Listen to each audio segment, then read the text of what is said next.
Hello, Hofstra fans, and welcome to another edition of the WB Mason Coaches Report right here on GoHofstra.com. I'm Mark Weiner, joined by Joe Mihalich, the head coach of Hofstra Pride men's basketball. Coach, how's it going? Things are good. Things are good right now, so we'll see what the week brings. A 2-0 week last week. First, a game against Elon where Wanye Green hits the game-winning shot, and then a game down in Philadelphia where you also get the win against Drexel. First in that Elon game, obviously things got a little hairy late, but I mean Wanye Green doing Wanye Green-like things.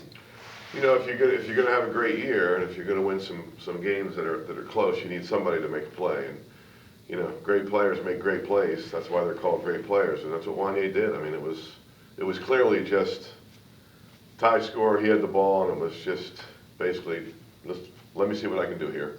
And of course, he made a great shot. So that's why he's a great player. Against Drexel, you were down big most of the game, but ended up coming all the way back. What does that say about your team that maybe last year you lose a game like this, but this year you're able to get the win?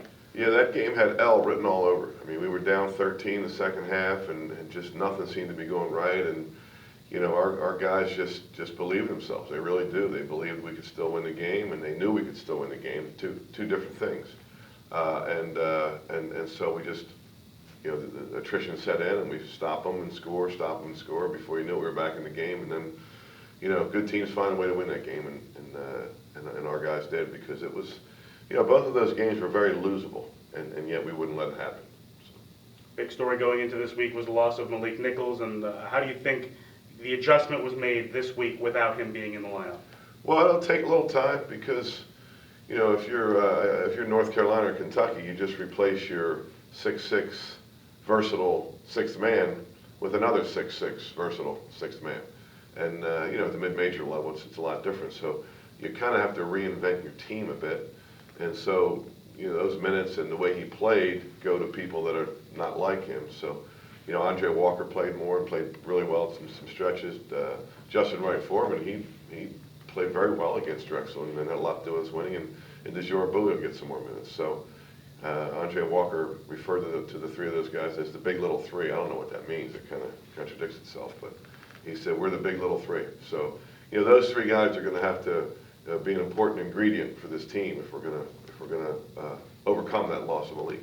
Did you overall like what you saw from him? I mean, Andre played well late in the game against Drexel, then Justin Wright Foreman had a couple of big baskets against Drexel as well. Did you like two guys who hadn't really played much this season coming in and playing well? Yeah, oh, of course. I mean, of course it was good, and they're going to get a chance. They're going to have to, you know, they're going to get a chance every game to do that.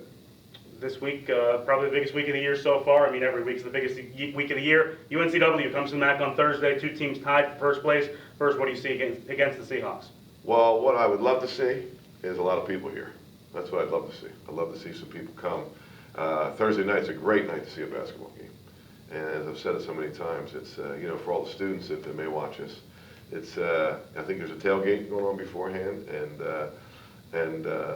you know, it's Thursday night. I don't know how much studying goes on Thursday night, especially early in the semester. Maybe the studying can be after the game, but it'll be has the makings of a great atmosphere if we can get some people here.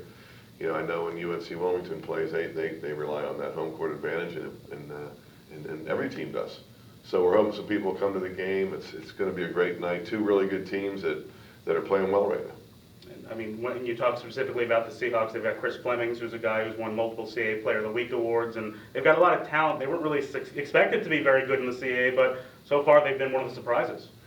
Well, I expected them to be good. You know, I mean, I didn't pick them first, second, or third probably, but I'm not surprised they are first, second, or third. And it was only because they had some transfers that were sitting in. You know, and Flemings is a great story. But I knew they'd be a good team. I mean, it's their style of play and their depth and versatility make them a very, very good team. So, you know, I'm not surprised that they're at the top of the league. The head coach of the Hofstra Pride men's basketball team, Joe Mihalich, thanks so much for the time. Thanks for having me. Fans, come out, support the Pride. Thursday night, 7 p.m. at the MAC will be the tip-off. Hofstra and UNCW.